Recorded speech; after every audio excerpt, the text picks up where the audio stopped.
রাতের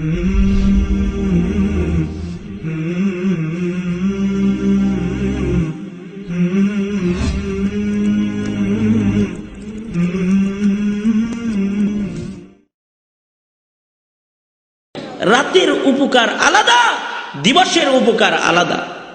ঠিক তেমন নারী সৃষ্টির উপকার আলাদা, পুরুষ সৃষ্টির উপকার আলাদা। নারীর ফায়দা আলাদা, পুরুষের ফায়দা আলাদা। নারীর কাজ আলাদা, পুরুষের কাজ আলাদা। রাত্রির কাজ আলাদা, দিনের আলোর কাজ আলাদা। দিনে যে আলো দেয় এটার কাজ আলাদা। দুইটার কাজ এক জায়গায় করা যাবে না। পুরুষের কাজ মহিলা দেওয়া হবে না, রাত্রের কাজ দিন দেওয়া হবে না। দিনের কাজ রাত্রে হবে না, মহিলার কাজ পুরুষ দেওয়া হবে না, পুরুষের কাজ মহিলা দেওয়া হবে না। মহিলারা আপনি ইমামতিতে লাগাই দেন যে মসজিদে ইমামতি করুক, হঠাৎ করে ঋতুস্রাব চালু হয়ে গেলে পরে মসজিদ নাপাক হয়ে যাবে। এটা সৃষ্টির রহস্য আলাদা, পুরুষের ফায়দা আলাদা, পুরুষের কাজ আলাদা। পুরুষের পেটে যদি বাচ্চা দিয়ে দাও তাহলে ভ্যান গাড়ি চালাইতে পারবে না। এই জন্য জৈবিক চাহিদা পূরণ করলো, নর নারী দুইজন বাচ্চা দিল। মহিলারই পুরুষটা ভ্যান গাড়ি চালাবে, কাজ করবে। মহিলাটার স্তনে আবার দুধ দিয়ে দিল, যে মহিলাটা ঘরে বসে বসে বাচ্চাকে আদর করে দুগ্ধ পান করাবে। কাজই আলাদা। আমরা তো ইদানিং কালে একজন আরেকজনের কাজ করার প্রতিযোগিতা শুরু করছি। মহিলারা পুরুষের কাজ করতে যাইতেছে আর পুরুষরা মহিলার কাজ করতে যাইতেছে। এই জন্য স্টাইল করে পুরুষরা মহিলার মতো চুলও রাখে আর মহিলারা পুরুষের লেবাস পরে চলাফেরাও করে। এরকম ফেতনা চলছে না একটা? এই জমানার আখেরি জমানার এক জটিল বড় ফেতনা।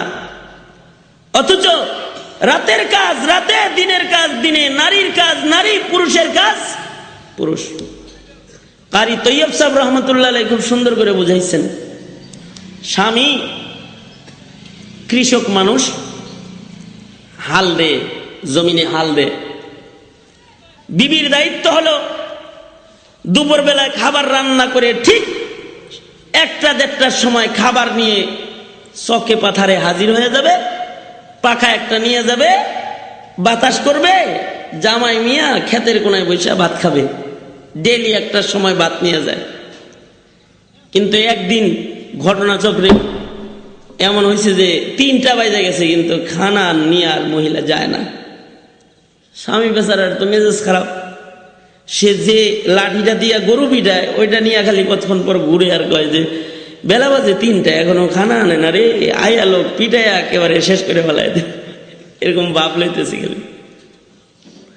তো অনেক সময় পরে মহিলা তো খাবার নিয়ে 3টা 3:30টায় হাজির। এই তুমি দেরি করলা কেন খানা আনতে? একটা পিটনি দিব, এই যে লাঠি লইছি পিটামো। তো মহিলা বুদ্ধিমতী, মহিলাদের মধ্যে চিকন বুদ্ধি বেশি। এটা হাদিসেও আছে, রাসূলও বলছেন মহিলাদের চিকন বুদ্ধি বেশি। এই মহিলার চিকন বুদ্ধি বেশি। মহিলা বলতেছে এত শত প্রশ্নের জবাব দিতে পারবো না, তো একটা কাজ করলে মনে হয় ভালো হয়। 4 দিন আপনি হাল বাইবেন, 4 দিন আমি হাল বাবো, 4 দিন আপনি রান্না করবেন, 4 দিন আমি রান্না করবো। তাহলে একে অপরের সমস্যা বোঝা যাইব। সমান অধিকার। খারাপ না তো, ঘটনাটা তো ভালোই বলছে। তো 4 দিন আমি রান্না করি, 4 দিন হে রান্না করো, আর 4 দিন আমি হাল দিই, 4 দিন সে হাল দিবে। এই চুক্তির উপরে ঠান্ডা মেজাজে খানা দানা খায়া স্বামী স্ত্রী ঘরে চলে গেছে।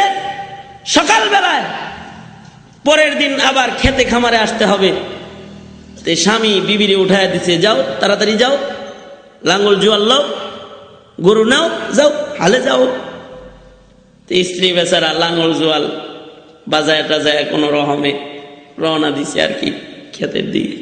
গেছে, জীবনে কোনোদিন তো আর হাল বায় নাই। জোয়াল দিছে এক জায়গায়, লাঙ্গল দিছে আর এক জায়গায়, মই দিছে এক জায়গায়, এটা দিছে আর এক জায়গায়।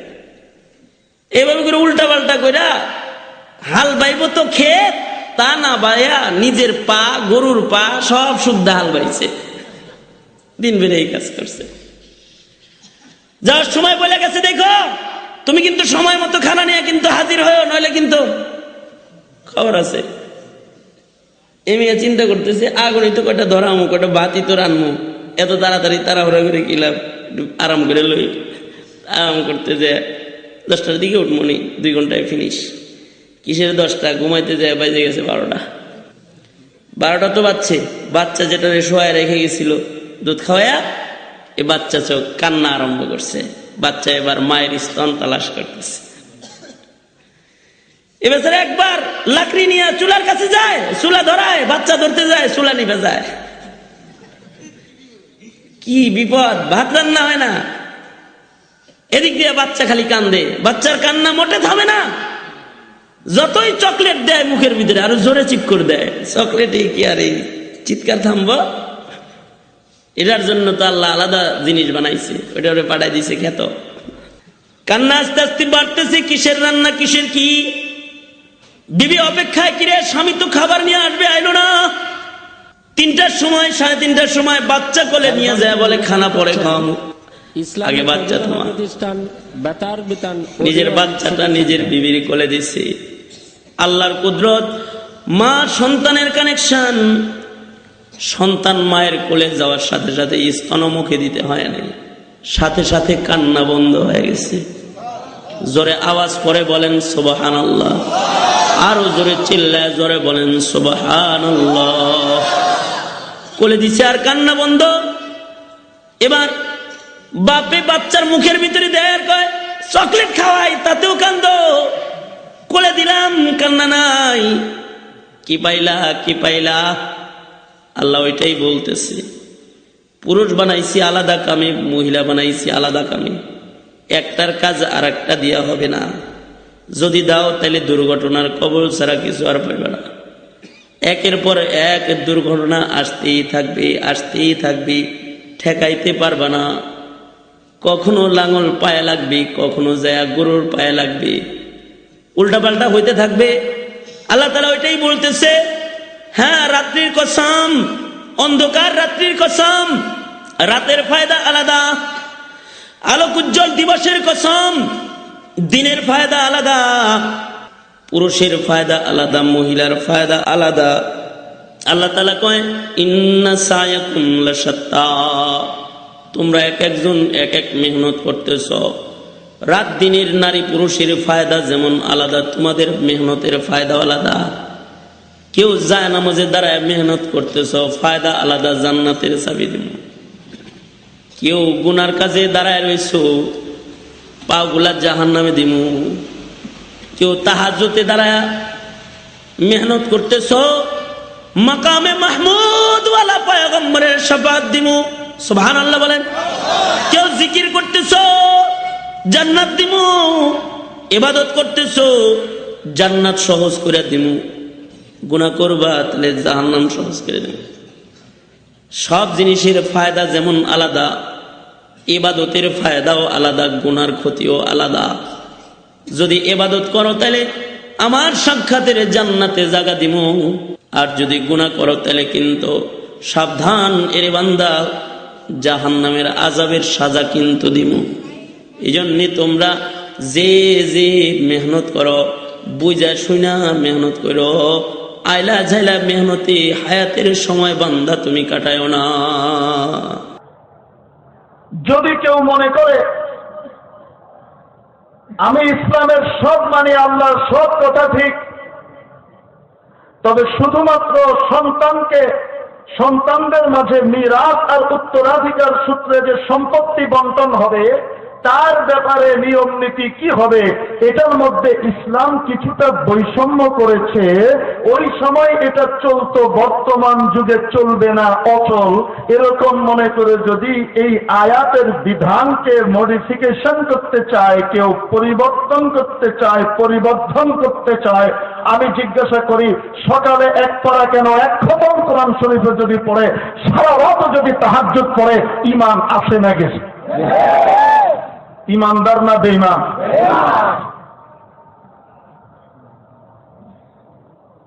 আপনারা মনে করবেন আমি সরকারকে বলতেছি, জি না।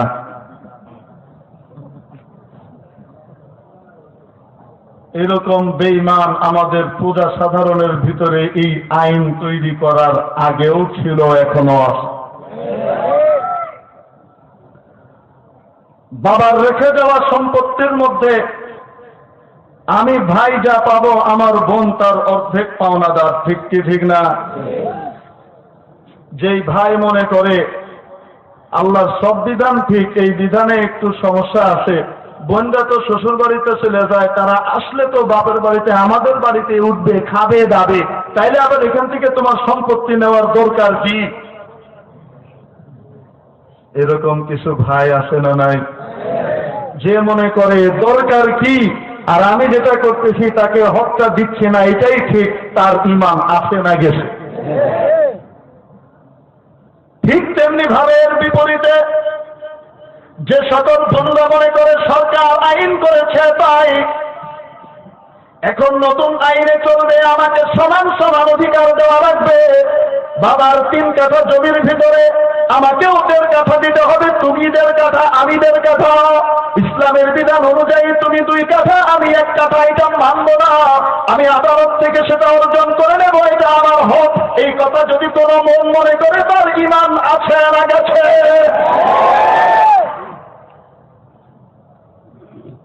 আমাদের সমাজে এই 2 রকমেরই ইফরাত তাফরিত আছে না নাই?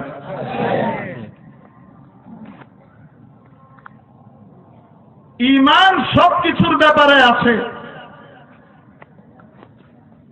সব বিধিবিধানকে সহি সত্য সঠিক মনে করে এক্সেপ্ট পর্দা হুজুর, এটা নিয়ে একটু গবেষণা করার দরকার।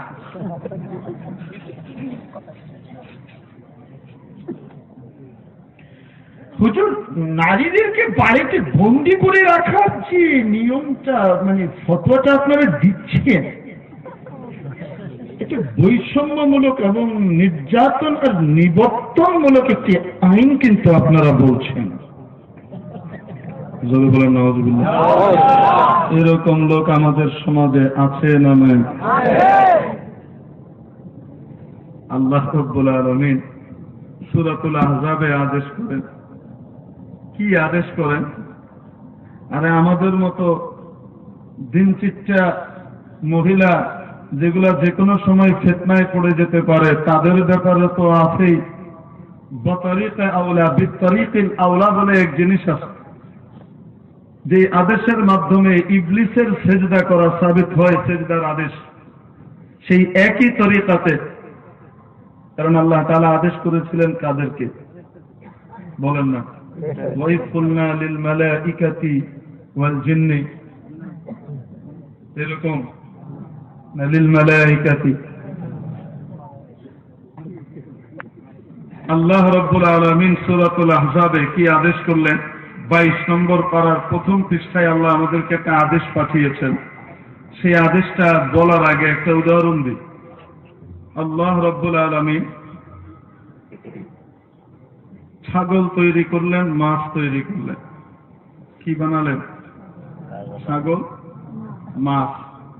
মাছকে তৈরি করে বললেন, এই মাছ গোতাগাতি করবি, ধাক্কাধাক্কি করবি, একটাকে কামড় দিবি, লেজ দিয়ে বাড়ি দিবি, যা ইচ্ছা তাই করবি, শ্যাওলা খাবি, ডুব দিবি, পানির উপরে ওঠা হাত হুক করবি, কোনো আপত্তি নাই, কিন্তু একটা জিনিস খবরদার, পানির বাইরে যাবি না।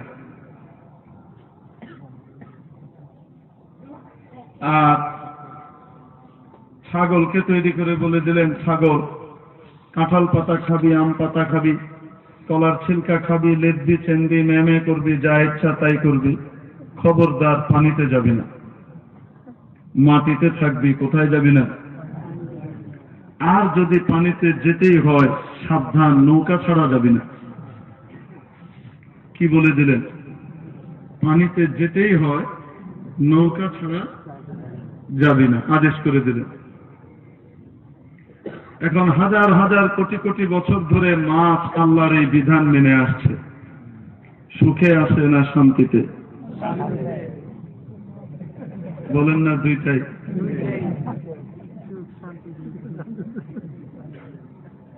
শান্তিতে আছে না অশান্তিতে? এখন আবার দুইটাই গেল।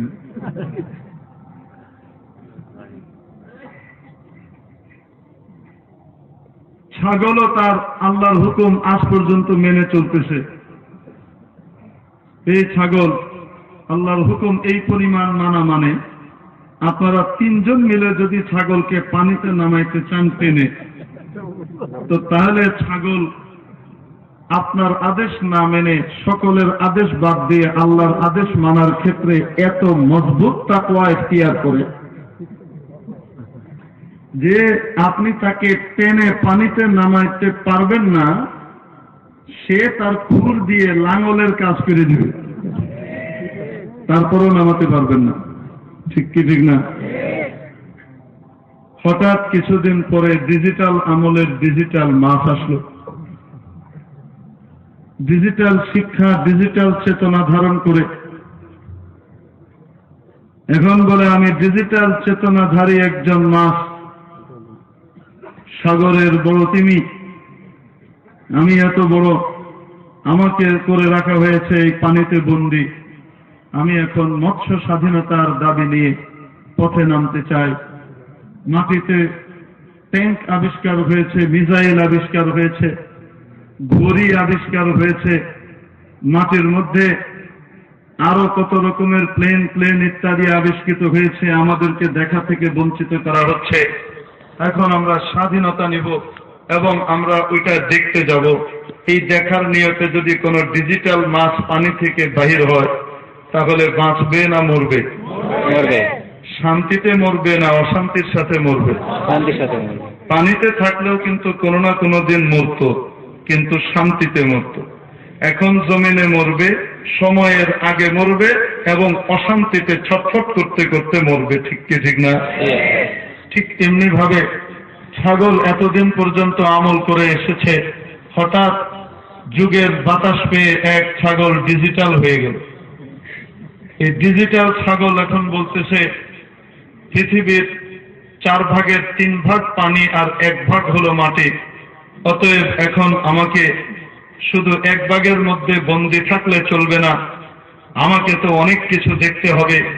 আমাকে সকল ছাগলকে, মাছকে ধাক্কিয়ে তারপরে আমাকে চলে যেতে হবে পানিতে, কারণ পানিতে সাবমেরিন আছে, সাবমেরিন কেবল আছে, পানির তলে আরো কত কিছু শহর তৈরি হয়েছে, ফ্রান্স থেকে নিয়ে ব্রিটেন পর্যন্ত লম্বা ট্রেনের রাস্তা তৈরি হয়েছে, আরো মালদ্বীপের ভিতরে সাগরের নিচে হোটেল তৈরি হয়েছে। এগুলো এখন আমাকে দেখতে হবে। আমি ডিজিটাল যুগের ডিজিটাল ছাগল, অতএব আমি মোল্লাদের আল্লাহর কথায় এখন আর চলব না। এখন আমি ছাগল স্বাধীনতার বুলি ধারণ করে পানিতে নামবো। আল্লাহ বলেছিলেন পানিতে যদি নামতেই হয়, বাধ্য হইতেই হয় কোনো কারণে, তাহলে পরে, কারণ তোকে বাঘ তাড়া দিচ্ছে, এখন তোকে নামতেই হবে পানিতে, এমন কোনো সমস্যা যদি দেখা দেয়, তাহলে পরে শুধু পানিতে নামিস না, নৌকা সহ নামিস। ঠিক কি ঠিক না? নৌকা তো নাই, ডিজিটাল যুগে লাইফ জ্যাকেট হইলেও চলবে, পুইরে নামতে পারিস কোনো কারণে, যদি লাইফ জ্যাকেট ছাড়া নিচে নামিস না। এই কথা বলে দিলেন। এখন ছাগল বলে আদি যুগের সেই পুরাণ কথায় কি আর আমি চলবো নাকি? আমি মহাশিক্ষিত, ঢাকা ইউনিভার্সিটি থেকে পিএইচডি করেছি, হার্ভার্ড এবং বিশ্বের অন্যতম শ্রেষ্ঠ বিদ্যাপীঠ ক্যামব্রিজ এবং অক্সফোর্ড থেকে আমি সর্বোচ্চ ডিগ্রি নিয়েছি, এবং আমাকে ছাগল কুলের ভিতরে নোবেল প্রাইজ দিয়ে ধন্য করা হয়েছে। আমি প্রথম ছাগল যাকে এরকম বিরাট এক নোবেল প্রাইজ দেওয়া হয়েছে। এখন আমি এই বন্ধন আর মানব না, বন্দিসীমার মধ্যে থাকবো না। এখন আমাকে পানিতে যেতে হবে, পৃথিবীর বিভিন্ন আবিষ্কার দেখা লাগবে, সেখানে আমাকে উন্নয়নের, পানির উন্নয়নের অগ্রযাত্রায় আমার ভূমিকা থাকতে হবে। এই জন্য অর্থনৈতিক প্রবৃদ্ধি, যেটা সাগরের, বঙ্গোপসাগরের মধ্যে কয়েকটা ব্লক আবিষ্কৃত হয়েছে, যেখানে গ্যাস আছে, তার নিচে তেল আছে, সেগুলো ওখান থেকে ওঠানোর জন্য আমি ছাগলকে পানিতে কাজ করে দেশের উন্নয়ন এবং দেশের অর্থনৈতিক প্রবৃদ্ধিতে গুরুত্বপূর্ণ ভূমিকা রাখতে হবে। এই উন্নয়নের অগ্রযাত্রার দাবি নিয়ে যদি এই ডিজিটাল ছাগল পানিতে নামে আর লাইফ জ্যাকেট ছাড়া নামে, জিজ্ঞাসা করি বাঁচবে না মরবে? এমন মরা মরবে, ব্যায়ামে করারও সুযোগ পাবে। শান্তিতে মরবে না অশান্তিতে মরবে? আল্লাহ রাব্বুল আলামিন কোরআনে কারীমে আমাদেরকে জানিয়ে দিলেন যে আমি নারী পুরুষ দুটি প্রজাতি একই বাপ মা থেকে সৃষ্টি করেছি।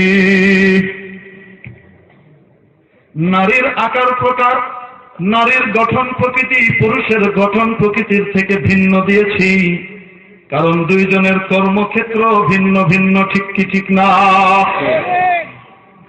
পুরুষের কর্মক্ষেত্র নির্ধারণ করে দিয়েছি বাড়ির বাইরে,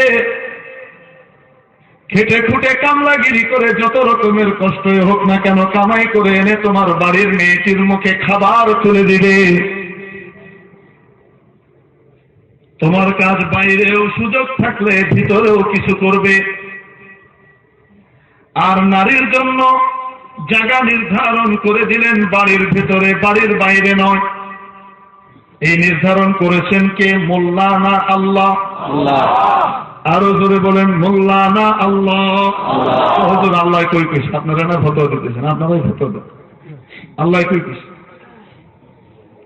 রব্বুল আলামিন 22 নম্বর পারার প্রথম পৃষ্ঠায় বলেন, তাকিয়ে দেখেন, ওয়াকারনা ফি বুয়ুতিকুন্না, ও নারীরা তোমরা তোমাদের বাড়ির মধ্যে অবস্থান করো। ফি বুয়ুতিকুন্না ওয়া ফি খারিজিহা, এরকম আছে নাকি? কি বলছেন?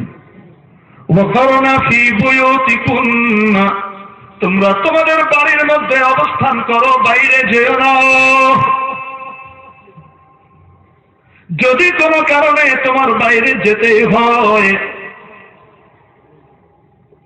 তোমার আয় রোজগার করার মতো কেউ নাই, তোমার বাবাও নাই, ভাইও নাই, স্বামীও নাই, ছেলেও নাই, কেউ নাই যে ব্যক্তি ইসলামী শরীয়ত অনুযায়ী তোমার দেখাশোনা করবে। আর ইসলামী কোন সরকারও নাই যে সরকারের কাছে কোরআনের সুন্নাহর বুঝ আসে, যে ইসলামী বিধান অনুযায়ী রাষ্ট্রনীতি আর সমাজ ব্যবস্থা অনুযায়ী কোন নারীর যদি কোনো অভিভাবক, পুরুষ অভিভাবক না থাকে, তার যাবতীয় খরচাপাতি, তার যাবতীয় চলাফেরার সমস্ত প্রয়োজন পুরো করার ভাতা দেওয়ার দায়িত্ব সরকারের, ঠিক কি ঠিক না? যদি সরকার থেকেও কোন নারীর কপালে ওই সরকার না থাকে, তাহলে হুজুর কি করব? বাড়িতে বসে কি না খেয়ে মারা যাব নাকি? ইসলাম বলে মোটেও না, বাইরে যেতে পারো। আয় রোজগারের জন্য প্রয়োজনের ক্ষেত্রে বাইরে যাওয়ার অনুমতি নাই না? আছে সবার, সবার নাকি? লাখে এক দুইজন, ঠিক কি ঠিক না? এখন চেষ্টা চলতেছে 1 লাখ যদি পুরুষ হয় তো 2 লাখ মহিলা। 1 লাখ পুরুষ হলে কয় লাখ আনো কাজে? 2 লাখ মহিলা। তার মানে বোঝা গেল মহিলা 2টা মিলে যে একটা, এটা এরাও স্বীকার করে।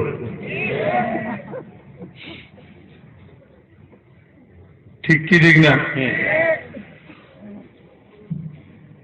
বাইর করো, বাড়ি থেকে বাইর করো, যত বেশি পারো বাইর করো। এই বাহির করার ভিতরে সাফল্য আর কামিয়াবি আমাদেরকে দেখানো হইতেছে। আল্লাহ বললেন বাড়ির ভিতরে থাকো, ও নারীরা বাইরে যেও না। ডাক্তার দেখাইতে হবে হুজুর, ডাক্তার, মহিলা ডাক্তার তো আসতে পারবে না। অসুস্থ হয়ে কি মারা যাব নাকি? মুফতি সাহেব ফতোয়া দিবেন, মোটেও না, বাইরে যাও স্বামী সহকারে বা অন্য কারোর সাথে, যার সাথে যাওয়ার বিধান আছে। ডাক্তারের কাছে যাওয়া যাবে? যাবে না? না যাবে? যাবে। তাহলে প্রয়োজনে যদি বাইরে যেতে হয় তাহলে লা তাবাররাজনা তাবাররুজাল জাহিলিয়াতিল উলা,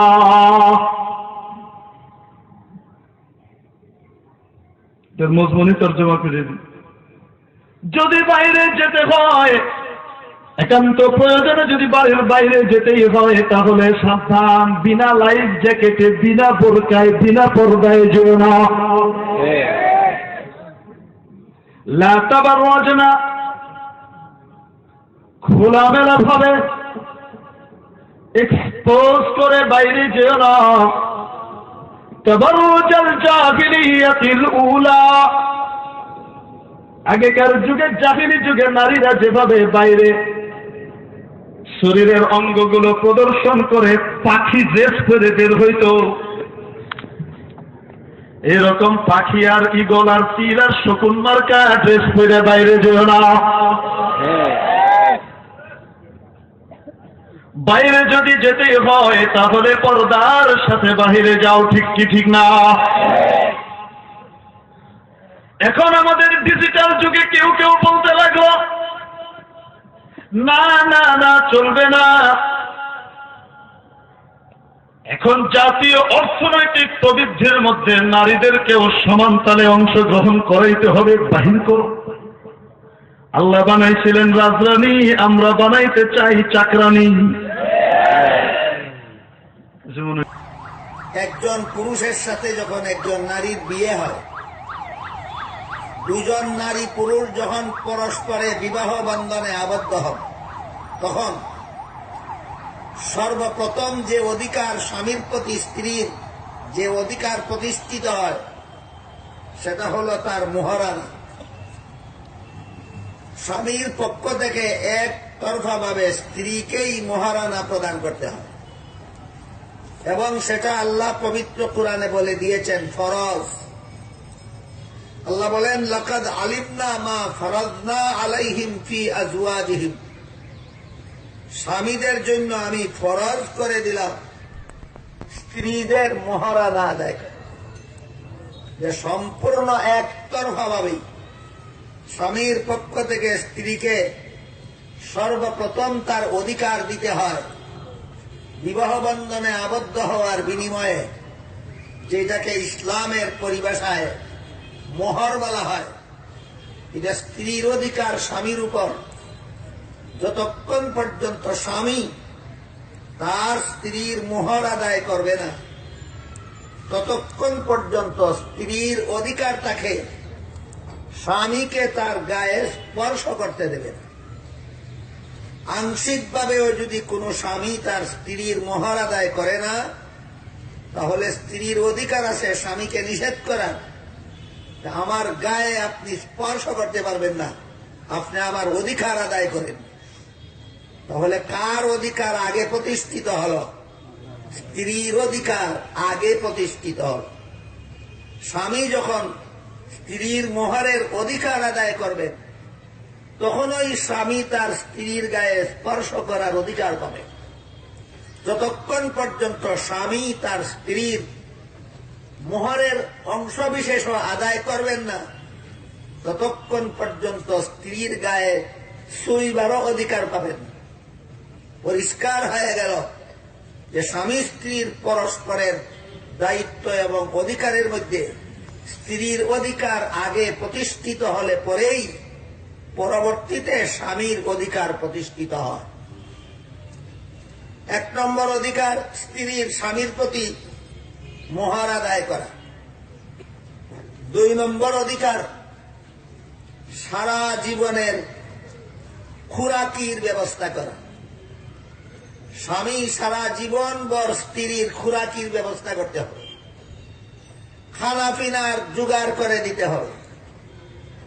এই জন্য স্বামীকে পুরুষদেরকে রুজি রোজগারে শ্রম খাটার দায়িত্ব দেওয়া হয়েছে কোরআনে। নারীদেরকে রুজি রোজগারে শ্রম খাটার দায়িত্ব কোরআনে দেওয়া হয়নি।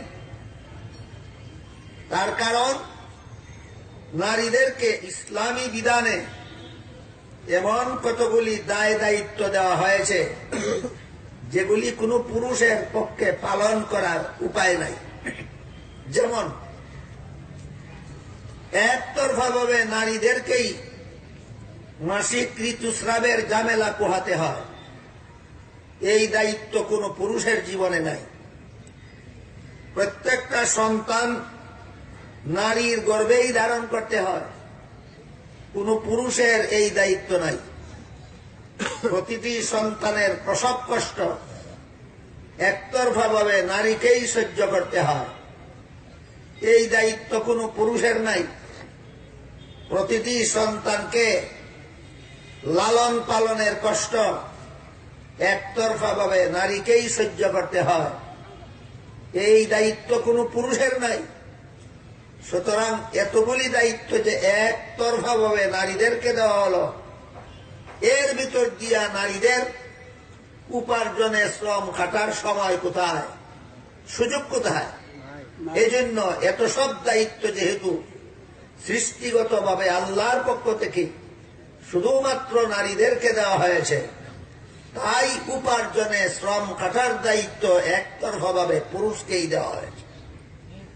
এজন্য স্বামী স্ত্রীর পারস্পরিক অধিকারের মধ্যে স্বামীর প্রতি স্ত্রীর 2 নম্বর অধিকার, স্ত্রী শুধু উপার্জন করবে না, স্বামী শুধু উপার্জন করবে, আর স্ত্রী পাবে স্বামীর উপার্জনে বুক দখলের অধিকার। উপার্জনের দায়িত্ব স্বামীর, আর স্বামীর উপার্জিত সম্পদে বুক দখলের অধিকার হল স্ত্রী। কোনটা দায়িত্ব আর কোনটা অধিকার, এর পার্থক্য বোঝার মতো অনুভূতিও যেন মনে হয় আমাদের সমাজের তথাকথিত বুদ্ধিজীবীদের মাথায় জাগে না।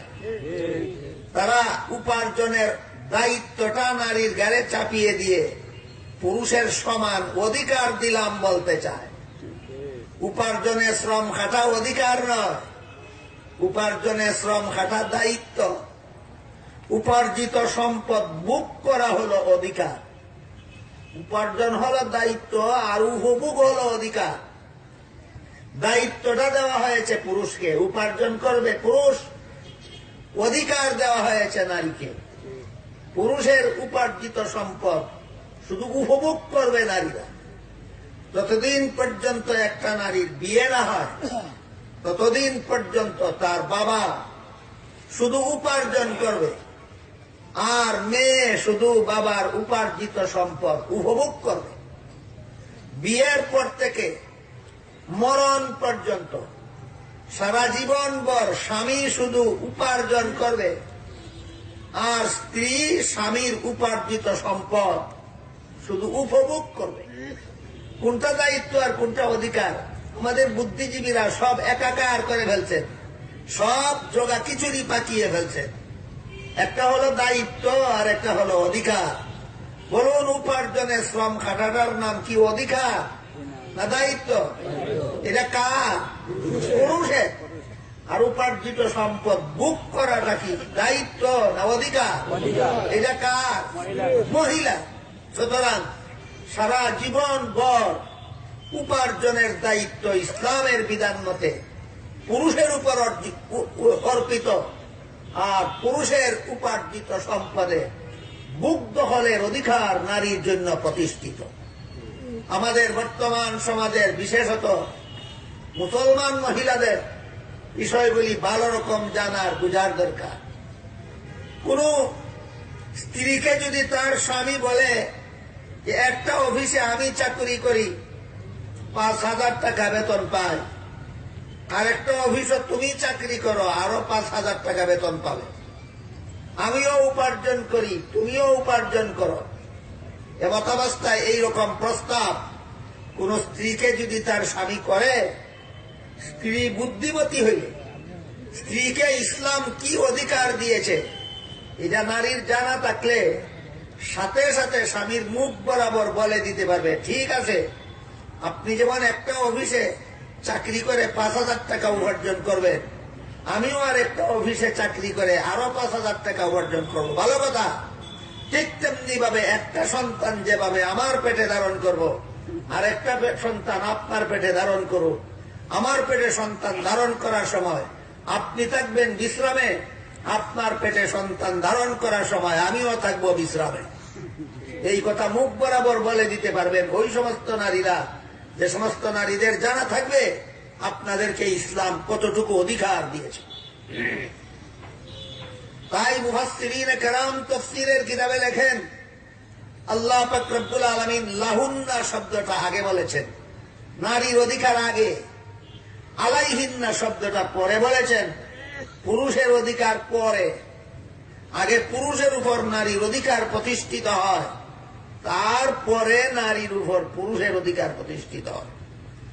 সর্বপ্রথম স্বামীর পক্ষ থেকে স্ত্রীকে মোহর দিতে হয়, দ্বিতীয় পর্যায়ে স্বামীর পক্ষ থেকে স্ত্রীকে সারা জীবনের খোরাকি দিতে হয়, তৃতীয় পর্যায়ে স্বামীর পক্ষ থেকে স্ত্রীকে সারা জীবনের পোশাক দিতে হয়, চতুর্থ পর্যায়ে স্বামীর পক্ষ থেকে স্ত্রীকে সারা জীবন যাপনের জন্য বাড়িঘর দিতে হয়।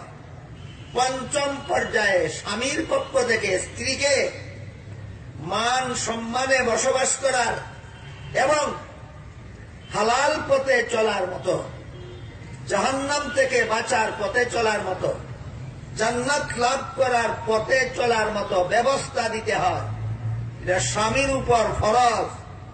এই 5টা অধিকার স্ত্রীর স্বামীর উপর প্রতিষ্ঠিত হলে পরে, স্বামী যখন স্ত্রীর মহারানা আদায় করে দেবে, স্বামী যখন স্ত্রীর যথারীতি খুরাকি দিয়ে যাবে, স্বামী যখন স্ত্রীর যথারীতি পোশাক দিয়ে যাবে, স্বামী যখন স্ত্রীকে মান সম্মানের সাথে বসবাস করার বাড়িঘর দিবে, স্বামী যখন স্ত্রীকে হালাল পথে জীবনযাপনের ব্যবস্থা দেবে, তখন স্ত্রীর উপর স্বামীরও কতগুলি অধিকার প্রতিষ্ঠিত হবে। আমার কথা বুঝে থাকলে বলুন, কার অধিকার আগে? নারীর অধিকার আগে। স্বামীর উপর স্ত্রীর অধিকার আগে। তাই আল্লাহ লাহুন্না শব্দটা আগে বলেছেন। স্ত্রীর অধিকার আগে, স্বামীর অধিকার পরে। এবার আমরা বোঝার চেষ্টা করি। আমাদের বর্তমান সমাজে নারীদের লোক দেখানো দরদির অভাব নাই। লোক দেখানো দরদি। এরা নারীদের দরদি সেজেছে। এরা নারীদের অধিকার চায়।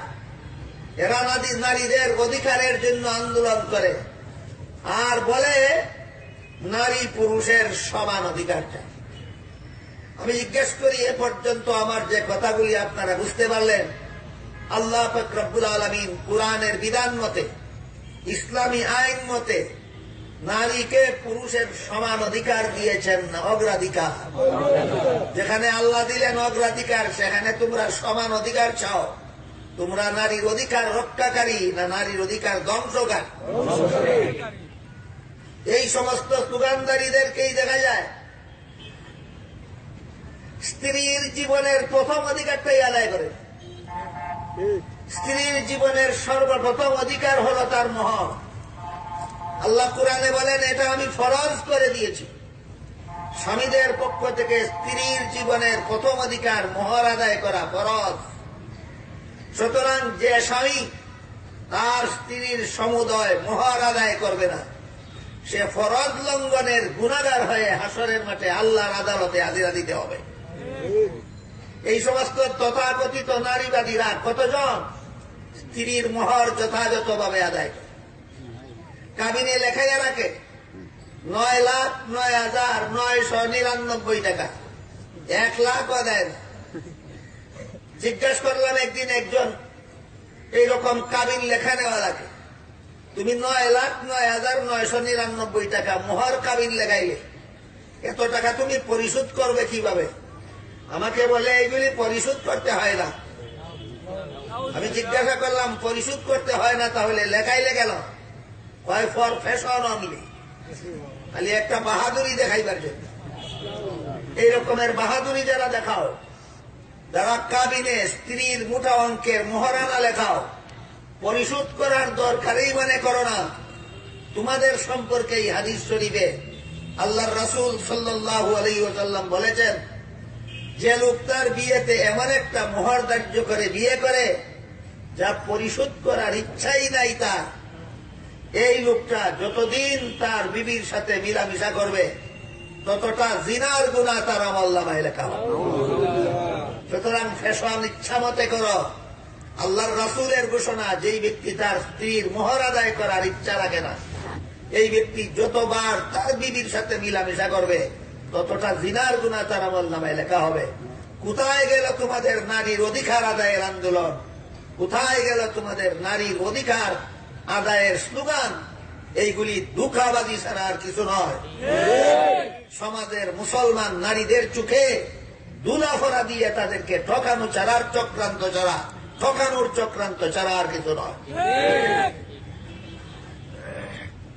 এই জন্য আমি অনুরোধ করে বল, আমাদের সমাজের যে সমস্ত পুরুষ ভাইয়েরা স্বামী হয়েছেন, স্ত্রীর অধিকারী হয়েছেন, বিবি গ্রহণ করেছেন, দাম্পত্য জীবনে আপনার উপর সর্বপ্রথম ফরজ যে পরিমাণ মোহর বিয়েতে ধার্য করেছিলেন 16 আনাটা খুশি মানে পরিশোধ করে দিন। খুশি মানে চাপাচাপির মাধ্যমে পরিশোধ হয় না, মাফ হয় না। অনেক সময় দেখা যায়, আমার বাস্তব জীবনে দেখেছি, একটা লোকের আমি একদিন জিজ্ঞাসা করলাম যে তুমি কি তোমার স্ত্রীর যাবতীয় মোহর আদায় করেছ? সে বলে আদায় করতে হয়নি। আমি বললাম আদায় করতে হবে না কেন? বলে আসে না মাসালা একটা, স্ত্রী যদি মাফ করে দেয় তাহলে আদায় করতে হয় না।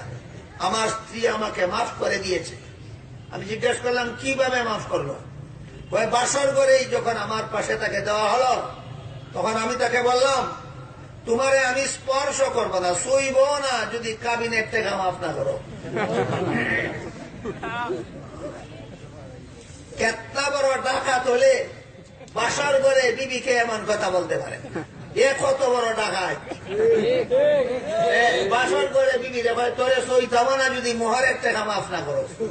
ওই কথা বলা মাত্রই সে আমাকে মাফ করে দিয়েছে। আমি জিজ্ঞাসা করি আপনাদেরকে, মাফ করেছে মাফ করেছে না ডাকাতি করেছে? এ ডাকাইতে মাফ গ্রহণকারী নয়। এই ডাকাইতের অবস্থা হইল ওই ডাকাইতের মতো যে ডাকাইতে রাস্তার মধ্যে এক লোকের বুকের মধ্যে ছুরি ধরে দিয়া তার পকেটের সবগুলি টাকা লুটতে নিয়ে গেছে। এরপরে ওই লোকটারে কয় তোর টাকাগুলি যে আমি নিলাম তোর কোনো দাবি দেওয়ার হয়েছে কিনা বল। তখন সে প্রাণের ভয়েই বলে দিল না, কোনো দাবি দেওয়া নাই। ওইটা হইল আওয়ারের ডাকায় আর এটা হইল বাসরের ডাকায়। ডাকাই এইভাবে ডাকাতের দল বিবির কাছ থেকে চলে বলে কৌশলে চাপের মুখে বিভিন্ন রকমের চাপ সৃষ্টি করে মাফের নামে এই বিবির প্রথম অধিকার মোহরের টাকাটা পর্যন্ত ডাকাতি করে নিয়ে যায়। আর রাস্তায় নেমে নারীর অধিকার আদায়ের স্লোগান দেয়। দুঃখাবাজি আর বাটপারি আর কাকে বলা যেতে পারে? তাই আল্লাহ পরিষ্কার ভাষায় কোরআনে বলে দিয়েছেন ওয়াতুহুন্না সাদুকাতিহিন্না নিহলা। মুলামুলি চাপাচাপি নয়, খুশি মানে তোমাদের স্ত্রীদের মোহর আদায় করে দাও। কত পরিষ্কার ভাষায়, এক আয়াতে আল্লাহ পরিষ্কার ভাষায় বলেছেন স্ত্রীদের মোহর আদায় করা তোমাদের জন্য ফরজ করে দিলাম। আরেক আয়াতে আল্লাহ পরিষ্কার ভাষায় বলেছেন খুশি মানে স্ত্রীদের মোহর আদায় করে দাও।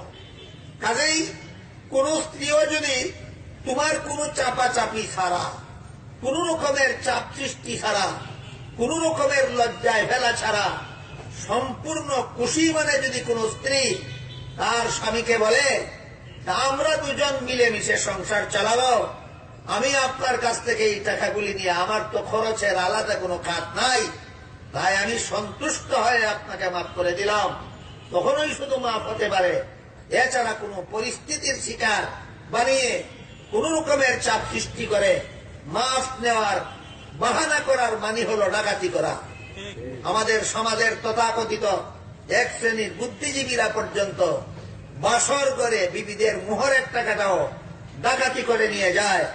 এটাই হল দাম্পত্য জীবনে স্বামীর উপর স্ত্রীর সর্বপ্রথম অধিকার। বুঝে থাকলে বলুন, দাম্পত্য জীবনে স্বামীর উপর স্ত্রীর সর্বপ্রথম অধিকারটা কোনটা? এই সমাজের কতজন মুসলমান আদায় করেছে? এদেরকে হাসরের মাঠে যে সমস্ত স্বামীরা বিবিদের মোহর আদায় করে না, দুনিয়াতে জীবনযাপনের স্বার্থে, সুখে শান্তিতে জীবনযাপনের স্বার্থে স্ত্রী মুখ খুলে কিছু বলে না, কিন্তু হাসরের মাঠে এই সমস্ত স্বামীদের গাড়ে ধরিয়া স্ত্রীরা আল্লাহর দরবারে নিয়ে যাবে, বলবে আল্লাহ এই ডাকাত আমার দাম্পত্য জীবনের প্রথম অধিকারটা পর্যন্ত আদায় করিনি, আমি আল্লাহ আপনার আদালতে এর বিচার চাই। আল্লাহ পাক রব্বুল আলামিন নির্দেশ দিবেন দুনিয়ার জীবনে তোর স্ত্রীর মোহরের অধিকার আদায় করতেছ না, আজকে আদায় কর। তখন সে বলবে আজকে তো যে টাকাগুলি কাবিনে লেখাইছিলাম সেই টাকাগুলি সাথে নিয়ে আসেনি, কিভাবে আদায় কর? টাকা পয়সার লেনদেন নয়, আজকে শুধু সোয়াব আর গুনার লেনদেন। তোর বিবির যে পরিমাণ মোহরানা তোর কাছে প্রাপ্য ছিল সেই অনুপাতে তোর নেক আমল তোর স্ত্রীরে দিয়ে দে। তখন যদি বলে আমার এত পরিমাণ নেক আমল তো নাই দেওয়ার মতো, তখন আল্লাহ বলবেন তোর বিবির গুণাগুলি তুই নিয়ে যা। এইভাবে হাসরের মাঠে এই ডাকাতদের মোহর পরিশোধ করা হবে। কথাটা ভালো রকম মনে রাখা দরকার। সমস্ত স্বামী নামক ডাকাতদের এই কথাটা ভালো রকম মনে রাখা দরকার। হাসরের মাঠে এই সমস্ত ডাকাতদের হাত থেকে স্ত্রীর মোহর কিভাবে পরিশোধ করা হবে? হয়তো স্বামীর নেক আমলের সওয়াব স্ত্রীকে দিয়ে দিতে হবে, আর যে স্বামীর নেক আমলের সওয়াব নাই তার স্ত্রীর গুণাগুলি তার নিয়ে যেতে হবে। এই পদ্ধতিতে হাসরের মাঠে স্ত্রীর প্রথম অধিকারটা আদায় করা হবে, মোহরের অধিকার। অনুরূপ ভাবে স্বামীর কাছে দাম্পত্য জীবনে স্ত্রীর দ্বিতীয় অধিকার সারা জীবনের খোরাকি জোগাড় করে দেওয়া।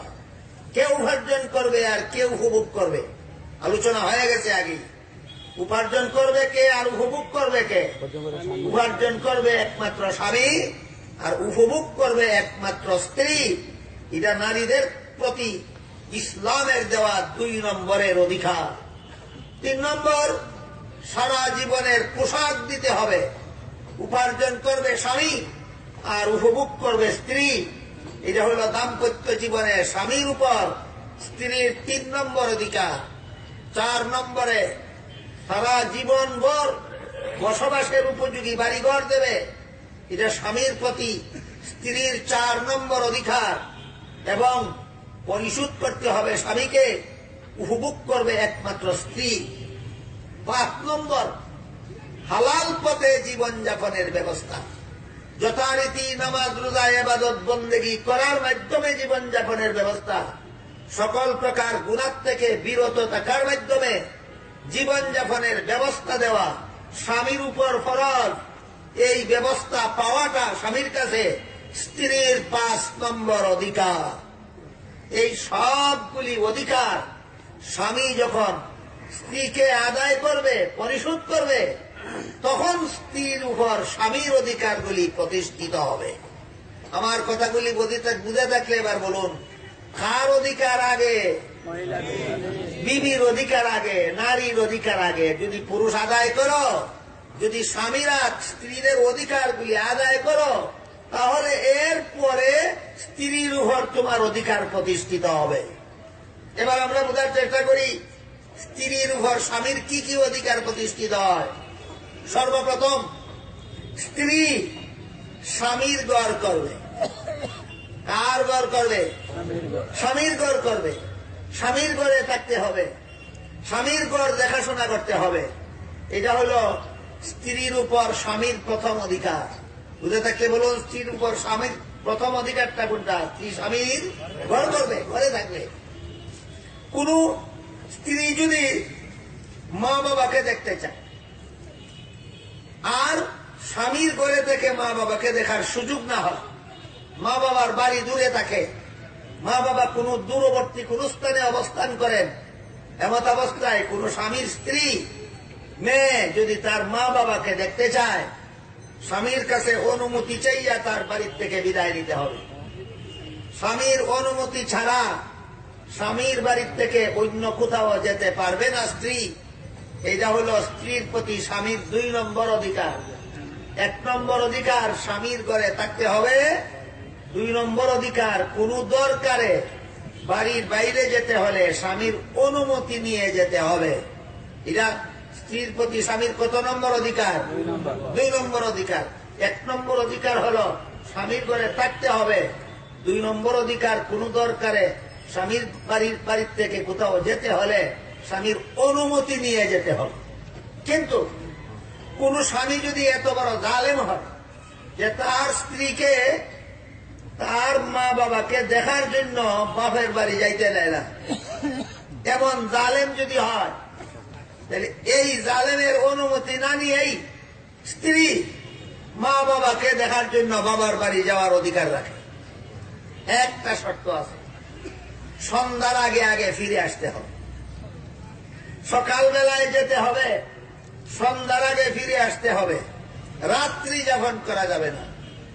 বাবার বাড়ি যদি এত দূরে হয় যেখানে গেলে দিনে দিনে ফিরে আসা যাবে না, আর এদিক দিয়া স্বামীও তার স্ত্রীকে মা বাবাকে দেখার জন্য বাবার বাড়ি যাওয়ার অনুমতি দেয় না, আর অনুমতি ছাড়া গেলেও রাত পোহাবার আগে ফিরে আসা যাবে না, এমন জটিল পরিস্থিতি যদি দেখা দেয়, স্বামী স্ত্রীর দাম্পত্য জীবনে এই ধরনের কোন রকমের জটিলতা যদি কখনো দেখা দেয়, তা কিভাবে নিরসন করতে হবে তার সুস্পষ্ট নীতিমালা, বিধিবিধান এবং সুব্যবস্থাও আল্লাহ পাক রব্বুল আলামিন পবিত্র কোরআনে প্রদান করেছেন। আল্লাহ কোরআনের একায়াতে বলেন, ইযা রাআইতুম নুশুযাহুন্না ফাইযুহুন্না ওয়াতরুকুহুন্না ফিল মাদাজি ওয়াদরিবুহুন্না। হে স্বামীরা, যদি তোমরা মনে করো তোমাদের স্ত্রীরা এই নীতিমালা লঙ্ঘন করে চলছে, স্ত্রীরা তোমাদের অধিকার আদায় করছে না, তাহলে স্ত্রীদেরকে সংশোধন করার প্রথম পদ্ধতি তাদেরকে বুঝাও, নম্র ভাষায় আদর করে নসিহত করো, উপদেশ দাও। একদিন, 2 দিন, 3 দিন বুঝানির পরেও, নসিহত করার পরেও, উপদেশ দেওয়ার পরেও যদি কোন স্ত্রী তোমার অধিকার আদায় করে না, তাহলে দ্বিতীয় পদ্ধতি অবলম্বন করো তাকে সংশোধন করা। সেটা হলো রাতের বেলায় তোমার বিছানা আলাদা করে নাও, এক রাত্রি আলাদা বিছানায় শুইলে পরে যদি সংশোধন না হয়, 2 রাত্রি আলাদা বিছানায় শুইলে পরেও যদি সংশোধন না হয়, 3 রাত্রি আলাদা বিছানায় শুইলে পরেও যদি সংশোধন না হয়, তাহলে তৃতীয় পদক্ষেপ গ্রহণ করো। সেটা হলো হালকা ধরনের মারপিট করতে পারো। হালকা ধরনের মারপিটের সীমারেখা ইসলামের বিধান শাস্ত্র বিষয়ক কিতাবাদিতে পরিষ্কার লেখা আছে। স্বামী অবাধ্য স্ত্রীকে শাসন করার জন্য যদি মারপিট করতে হয়, চেহারায় মারতে পারবে না, মাথায় মারতে পারবে না, বুকে মারতে পারবে না, পিঠে মারতে পারবে না, শুধু হাতে আর পায়ে প্রহার করতে পারবে। কতটুকু দূরে আঘাত করতে পারবে?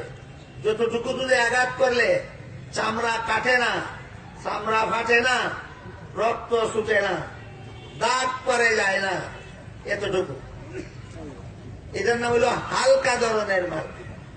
কোন অঙ্গে মারবে তাও কিতাবে উল্লেখ আছে, কতটুকু দূরে মারবে তাও উল্লেখ আছে। এই রকমের হালকা ধরনের শাসন করলেও যদি তোমার স্ত্রী তোমার ঘরে থাকে না, অন্য ঘরে চলে যায়, রাত্রিবেলা অন্যখানে থাকে, এই রকমের অবাধ্য স্ত্রীকে প্রথম পর্যায়ে নসিহত করো, দ্বিতীয় পর্যায়ে বিছানা আলাদা করো, তৃতীয় পর্যায়ে হালকা ধরনের মারপিট করো। এর দ্বারাও যদি সংশোধন হয় না, আল্লাহ কোরআনে বলেন এই দাম্পত্য জীবনের কলহ মিটাইয়ে দেওয়ার জন্য চতুর্থ পদক্ষেপ গ্রহণ করো। ফাবআসু হাকামান মিন আহলি ওয়া হাকামান মিন আহলিহা। স্বামীর পরিবারের 2-1 মুরব্বী, স্ত্রীর পরিবারের 2-1 মুরব্বী, এই 2 পক্ষের মুরব্বীদের কাছে বিষয়টা পেশ করো। প্রথমেই পঞ্চায়েতি আদালতে যাও না, প্রথমেই সরকারি আদালতে যাও না। কেন? আল্লাহ বলেন স্বামী স্ত্রীর মধ্যকার অনেক ব্যাপারই থাকে গুহনীয় ব্যাপার সেবার। কোন কারণে স্বামী গুসা করলো, কোন কারণে স্ত্রী অভিমান করলো, এইগুলি সমাজের মানুষকে শুনতে দেওয়াও লজ্জার ব্যাপার হয় অনেক সময়। পঞ্চায়েতের লোকদেরকে শুনতে দেওয়াও অনেক সময় লজ্জাজনক হয়। আদালতে বলা তো মারাত্মক লজ্জাজনক হয়। এই জন্য আল্লাহ পাক রব্বুল আলামিন স্বামী স্ত্রীর দাম্পত্য জীবনের গোপন বিষয়গুলি যেন সমাজে প্রকাশ করে লজ্জাজনক পরিস্থিতির সম্মুখীন হতে না হয়, এজন্য বলেন চতুর্থ পর্যায়ে তোমরা পঞ্চায়েতি বিচারে যাইও না, স্বামী স্ত্রীর ঝগড়া মিটমাটের জন্য আদালতের শরণাপন্ন হয় না। স্বামী স্ত্রীর ঝগড়া মিটমাটের জন্য আগে স্বামীর পরিবারের ঘনিষ্ঠ 2-1 মুরব্বীকে অবগত করো, স্ত্রীর পরিবারের ঘনিষ্ঠ 2-1 মুরব্বীকে অবগত করো। এই 2 পক্ষের মুরব্বীর একটা যোগ্যতা থাকতে হবে। সেটা হলো ইসলাম স্বামীকে কি পরিমাণ অধিকার দিয়েছে, স্ত্রীকে কি পরিমাণ অধিকার দিয়েছে, এই মুরব্বীদের জানা থাকতে হবে। মুরব্বী নিজেই যদি জানে না, ছেলেরে ইসলামে কি পরিমাণ অধিকার দিল, মেয়েরে কি পরিমাণ অধিকার দিল, মুরব্বী যদি নিজেই জানে না তাহলে কেমনে বিচার করবে, কোন পক্ষ অপরাধ করলো যে নিজেই সাব্যস্ত করতে পারবে না।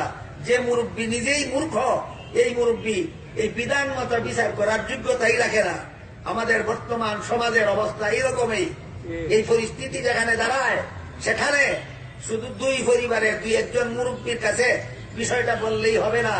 দাম্পত্য জীবনের নীতিমালা, ইসলাম দাম্পত্য জীবনে স্বামীকে কি কি অধিকার দিয়েছে, ইসলাম দাম্পত্য জীবনে স্ত্রীকে কি কি অধিকার দিয়েছে, এইগুলি জানেন এমন এক দুজন বিজ্ঞ আলেমকেও এই দুই পরিবারের মুরব্বীদের সাথে সালেস হিসাবে রাখতে হবে। কথাটা বুঝতে পারতেছেন কিনা আপনারা? এমত অবস্থায় এই সালিস কমিটি বসবে, বসে দেখবে যে ইসলামের দেওয়া অধিকার মতো স্বামী অপরাধ করলো না স্ত্রী অপরাধ করলো। বসার পরে যদি দেখা যায় স্বামীর অপরাধ স্ত্রীর অপরাধ নাই, তাহলে তারা স্বামীকে সংশোধন করার ব্যবস্থা করবে। আর এই সালিস কমিটি বসে যদি দেখে স্বামীর অপরাধ নাই স্ত্রীর অপরাধ, তাহলে এই সালিস কমিটি স্ত্রীকে সংশোধন করার ব্যবস্থা করবে। এটা হইল দাম্পত্য জীবনের কলহ মিটমাট করার চতুর্থ পদ্ধতি। এই পদ্ধতিও যদি কখনো দুর্ভাগ্যবশত ব্যর্থ হয়ে যায়, তাহলে পঞ্চম পদ্ধতি হল স্বামী তার স্ত্রীকে একটা তালাক দিয়ে, একটা তালাক দিয়ে 3 মাস আলাদা করে। 3 মাসের ভিতরে যদি সংশোধন হয়ে যায় তাহলে আর ইয়া করতে হবে না, বিচ্ছিন্ন হবে না সংসার। এই সংসারই আবার নতুন ভাবে চলতে পারবে। 3 মাস অতিক্রান্ত হওয়ার পরও যদি স্ত্রী সংশোধন হয় না, তাহলে দ্বিতীয় মাসে দ্বিতীয় পর্যায়ে দ্বিতীয় তালাক দেবে। এর ফলে যদি সংশোধন হয় না, 3 মাস অতিক্রান্ত হয়ে গেলেই বিবাহ বিচ্ছেদ এক পর্যায়ের হয়ে যাবে। তখন তারা ইচ্ছা করলে ভিন্ন ভিন্ন সংসারও গ্রহণ করতে পারবে স্বাধীনভাবে। ইচ্ছা করলে পুরাতন সংসারকেও আবার পুনর্গঠন করতে পারবে ইচ্ছা করলে। এইভাবে ইসলাম সুযোগ দিয়েছে, ধাপে ধাপে সংশোধন করো, একসাথে 3 তালাক দিও না। ভালো রকম স্মরণ রাখবেন, একসাথে 3 তালাক দেওয়া হারাম। একসাথে 3 তালাক দেওয়া হারাম। যারা একসাথে 3 তালাক দেয় এরা মাতলামি করে বিবির সাথে, মস্তানি করে বিবির সাথে। হযরত উমর ফারুক রাদিয়াল্লাহু আনহু যদি জানতে পারতেন কোন পুরুষ তার স্ত্রীকে একসাথে 3 তালাক দিয়েছে, তাকে বেত্রাঘাত করতেন হযরত উমর। তুই এই হারাম কাজ করলে কেন? তালাক কতটা হইল কি না হইল ফতুয়া পরে হবে, তুই হারাম কাজ করলে কেন সেটার বিচার আগে। বলুন তো, আমাদের সমাজে যত তালাক হয় এগুলি কি ইসলামী পদ্ধতিতে হয় না হারাম পদ্ধতিতে হয়? এগুলি বিচার কে করবে? যে স্ত্রীর অধিকার, তুমি তাকে একসাথে 3 তালাক দিতে পারো না, যে তোমার কাছে স্ত্রীর প্রাপ্য, স্ত্রীর অধিকার, একসাথে তুমি 3 তালাক দিতে পারো না। একসাথে 3 তালাক দেওয়ার মানে হলো কুড়ালের দ্বারা এমন একটা আঘাত করে ফেলা যে আঘাতের পরে এই কাষ্ঠখণ্ড আর কোনো কাজে না লাগে। এইটা হইল 3 তালাক দেওয়ার পরিণতি। যাই হোক, স্ত্রী যদি অবাধ্য হয়, স্বামীর ঘর করে না, তাহলে স্ত্রীকে সংশোধন করার ধাপে ধাপে 5টা পদ্ধতি দিয়েছে কোরআন। প্রথম পদ্ধতি স্ত্রীকে নসিহত করবে। দ্বিতীয় পদ্ধতি বিছানা আলাদা করবে। তৃতীয় পদ্ধতি হালকা ধরনের মারপিট করবে। চতুর্থ পদ্ধতি উভয় পক্ষের মুরব্বীদেরকে অবগত করে তাদের মাধ্যমে বিবাদ মীমাংসার ব্যবস্থা করবে। তারা যদি ব্যর্থ হয় তখন পঞ্চম পদ্ধতি অন্তত একটা তালাক দিয়েও যদি স্ত্রীকে সংশোধন করা যায়, অন্তত 2টা তালাক দিয়েও যদি স্ত্রীকে সংশোধন করা যায়, তবুও বাকি জীবনটা সুখে শান্তিতে যাপন করা যায়। বুঝে থাকলে বলুন, কোন স্ত্রী যদি স্বামীর ঘর করে না, কোন স্ত্রী যদি অন্যায়ভাবে স্বামীর অবাধ্য হয়, তাহলে তাকে সংশোধন করার ব্যবস্থা কোরআন দিয়েছে কিনা? এ লোহাতারি না ধাপে ধাপে পর্যায়ক্রমে সিরিয়াল বাই সিরিয়াল 5টা ব্যবস্থা প্রদান করেছে অবাধ্য স্ত্রীকে সংশোধন করার জন্য। তাই কোন স্ত্রী যদি স্বামীর ঘরে থাকে, তখন এই স্বামীর প্রতি তার যাবতীয় অধিকার প্রতিষ্ঠিত হয়। কোন স্ত্রী যদি স্বামীর ঘরে থাকতে চায় না, তাহলে স্বামীর উপর স্ত্রীর উপর স্বামীর উপর তার অধিকারগুলি প্রতিষ্ঠিত হয় না। তাহলে স্ত্রীর উপর স্বামীর অধিকার, স্বামীর উপর স্ত্রীর অধিকার প্রতিষ্ঠিত হয়। স্ত্রী স্বামীর ঘরে থাকতে চাইলে না থাকতে না চাইলে থাকতে চাই। এই জন্য স্ত্রীর উপর স্বামীর প্রথম অধিকার, স্বামীর ঘরে থাকতে হবে। 2 নম্বর অধিকার, স্বামীর বাড়ির বাইরে কোথাও যাইতে হইলে স্বামীর অনুমতি নিয়ে যাইতে হবে। মা বাবাকে দেখার জন্য স্ত্রী স্বামীর বাড়ি থেকে বের হয়ে যেতে পারে, কিন্তু অনুমতি নিয়ে যাবে। স্বামী যদি জালেম হয়, অনুমতি দেয় না, অনুমতি ছাড়াই বাবার বাড়ি যাইতে পারে। একটা শর্তে, সন্ধ্যার আগে ফিরে আসতে হবে। রাত্রি যাপন করা যাবে না। রাত্রি যখন সন্ধ্যার আগে ফিরে আসার সুযোগও যদি থাকে না, ওই 5 পদ্ধতি কোন এক পদ্ধতিতে মীমাংসা করে নিতে হবে। বিষয়টা পরিষ্কার বুঝলেন কিনা দেখো। স্ত্রীর প্রতি স্বামীর 3 নম্বর অধিকার, স্বামীর অনুপস্থিতিতে স্বামীর ঘরের যাবতীয় দেখাশোনা করতে হবে। অনুমতি ছাড়া কোন লোক যেন স্বামীর ঘরে না ঢুকে, স্বামীর ঘরের কোন জিনিস যেন অনুমতি ছাড়া কেউ নিয়ে যেতে না পারে, স্বামীর ঘরের কোন জিনিস যেন অনুমতি ছাড়া কেউ ব্যবহার করতে না পারে। এই সমস্ত ব্যাপার সেবার স্বামীর ঘরের দেখাশোনা করতে হবে স্ত্রীর স্বামীর অনুপস্থিতিতে। এটা হল স্ত্রীর প্রতি স্বামীর কত নম্বর অধিকার? 3 নম্বর অধিকার। স্মরণ রাখুন, 1 নম্বর অধিকার স্বামীর ঘরে থাকতে হবে। 2 নম্বর অধিকার, কোথাও যাইতে হলে স্বামীর অনুমতি দিতে হবে। 3 নম্বর অধিকার, স্বামীর অনুপস্থিতিতে স্বামীর ঘর দেখাশোনা করতে হবে। স্বামীর ঘর দেখাশোনা করতে হবে। 4 নম্বর অধিকার, স্বামীর সন্তানগুলি নিজের পেটে ধারণ করতে হবে। এটা স্ত্রীর প্রতি স্বামীর অধিকার। যেমন ভাবে স্বামী একচেটিয়া ভাবেই মোহর দিবে স্ত্রীকে, তেমনি ভাবে স্ত্রী একচেটিয়া ভাবেই স্বামীর সন্তান নিজের পেটে গ্রহণ করতে হবে, ধারণ করতে হবে। এটা কত নম্বর অধিকার? স্বামীর সন্তান স্ত্রীর পেটে ধারণ করতে হবে। কত নম্বর অধিকার? 4 নম্বর অধিকার। 5 নম্বর অধিকার, স্বামীর সন্তান প্রসব হওয়ার পর এই সন্তান যতদিন পর্যন্ত নিজে নিজে খাইতে না পারে, নিজে নিজে পেশাব পায়খানা করতে না পারে, নিজে নিজে গোসল করতে না পারে, নিজে নিজে চলাফেরা করতে না পারে, ততদিন পর্যন্ত, অর্থাৎ 10 বছর পর্যন্ত প্রত্যেকটা সন্তানকে, স্বামীর প্রতিটি সন্তানকে স্ত্রীর লালন পালন করতে হবে এবং ইসলামী আদব কায়দা শিক্ষা দিতে হবে। এটা হইল স্ত্রীর প্রতি স্বামীর 5 নম্বর অধিকার। অধিকারগুলি যদি আমাদের জানা থাকে, আল্লাহ স্বামীকে কি কি অধিকার দিলেন, এগুলি যদি স্বামীদের জানা থাকে, আল্লাহ স্ত্রীদেরকে কি কি অধিকার দিলেন, এইগুলি যদি স্ত্রীদের জানা থাকে, আর প্রত্যেকেই যদি যার যার অধিকার আদায় করে, কোনদিন দাম্পত্য জীবনে কলহর সৃষ্টি হবে না, কোনদিন স্বামী স্ত্রীতে ঝগড়া হবে না, কোনদিন দাম্পত্য জীবন অশান্তির হবে না, শান্তির দাম্পত্য জীবন হবে। কাজেই আমাদের ভালো রকম জানা দরকার, স্মরণ রাখা দরকার যে আল্লাহ স্ত্রীদের অধিকার দিয়েছেন স্বামীদের উপর, স্বামীদের অধিকার দিয়েছেন স্ত্রীদের উপর। স্বামীরা যখন স্ত্রীদের অধিকার আদায় করবে, তখনই স্ত্রীদের প্রতি স্বামীদের অধিকার প্রতিষ্ঠিত হবে। এ মর্মে আল্লাহ বলেন, ওয়ালাহুন্না মিসলুল্লাযী আলাইহিন্না বিল মারুফ। নারীদের অধিকার আছে পুরুষদের উপর, যেমন ভাবে পুরুষদের অধিকার আছে নারীদের উপর। প্রত্যেকের অধিকার ওই ন্যায্য, প্রত্যেকের অধিকার ন্যায্য অধিকার।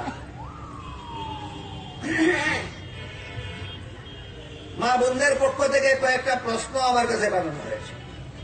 একটা প্রশ্ন হলো, মহিলা ও পুরুষদের পর্দা কি ধরনের পোশাক দিয়ে করা, পর্দা না করলে কি শাস্তি হবে? মহিলা ও পুরুষদের পর্দা 2 রকমের আছে। একটা হইল ঘরে থাকা অবস্থায় নারীদের পর্দা, আরেকটা হইল ঘর থেকে যে বের হওয়ার বিধিবিধান আছে, আলোচনা হইল। বাড়ির থেকে নারীরা যখন কোন দরকারি কাজে বের হবে, তখন পথে ঘাটে নারীদের দেহের পর্দা। বাড়ির ভিতরের পর্দার পদ্ধতি আলাদা, পথে ঘাটের পর্দার পদ্ধতি আলাদা।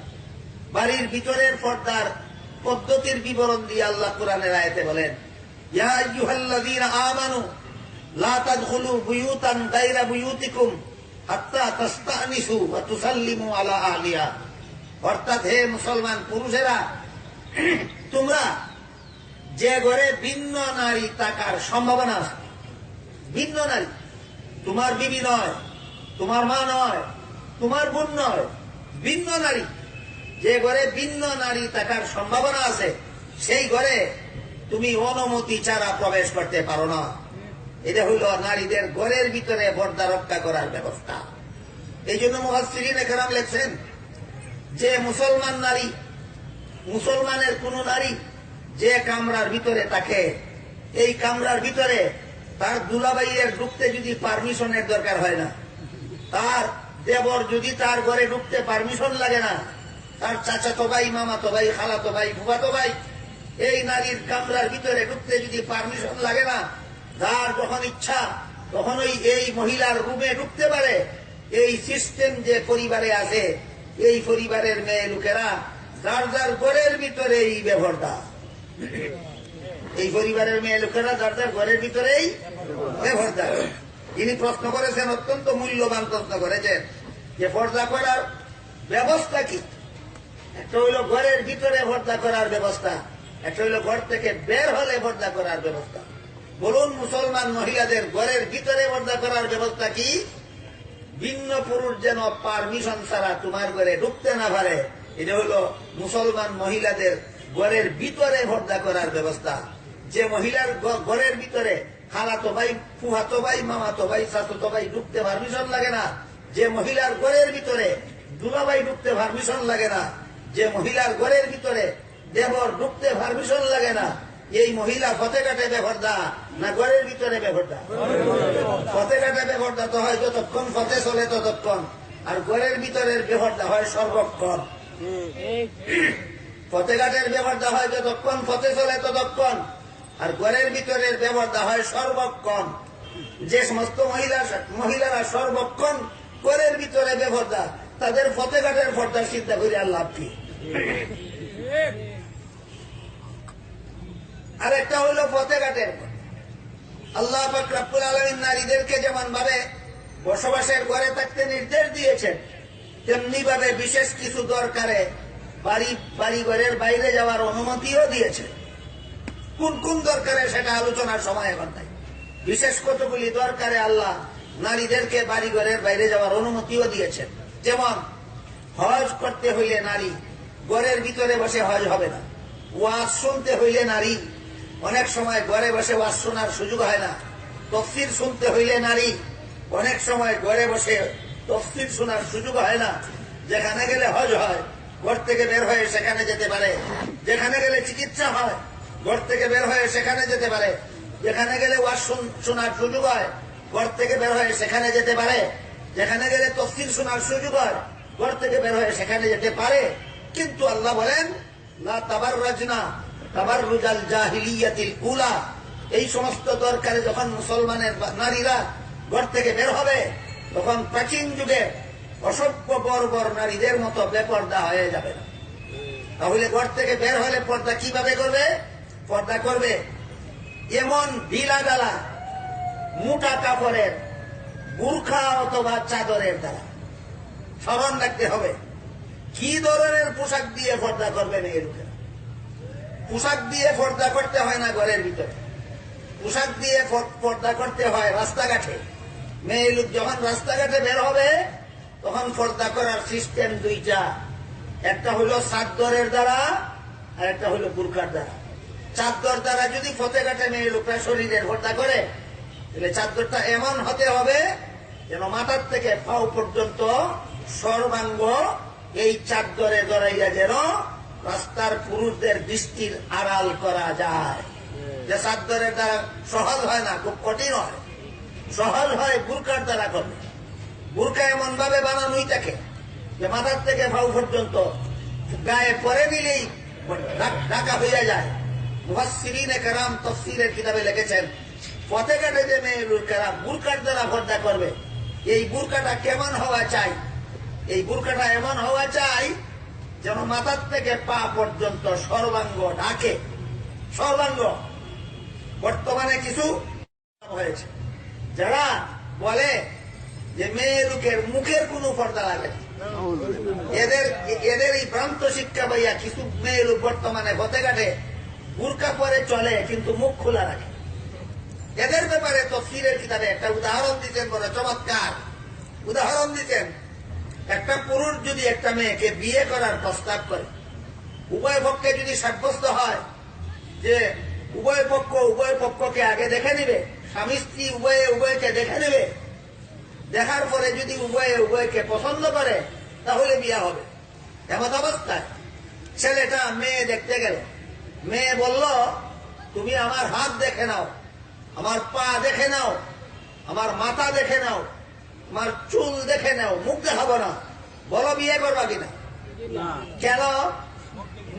চুল মুখের চেয়ে বেশি সুন্দর নয়, মাথা মুখের চেয়ে বেশি সুন্দর নয়, হাত মুখের চেয়ে বেশি সুন্দর নয়, পা মুখের চেয়ে বেশি সুন্দর নয়। কম সুন্দরটা দেখাইতে রাজি, বেশি সুন্দরটা দেখাইতে রাজি না, এমন মেয়েরে কোন ছেলে বিয়া করতে রাজি না। আল্লাহ পরিষ্কার ভাষায় বলেছেন, ওয়ালা ইউবদিনা যিনাতাহুন্না, তোমাদের সুন্দর দেখাইও না। তুমি কম সুন্দর দেখাও না বুরকা দিয়া, বেশি সুন্দর দেখাও। তোমার আক্কেল বুদ্ধি গেল কোথায়?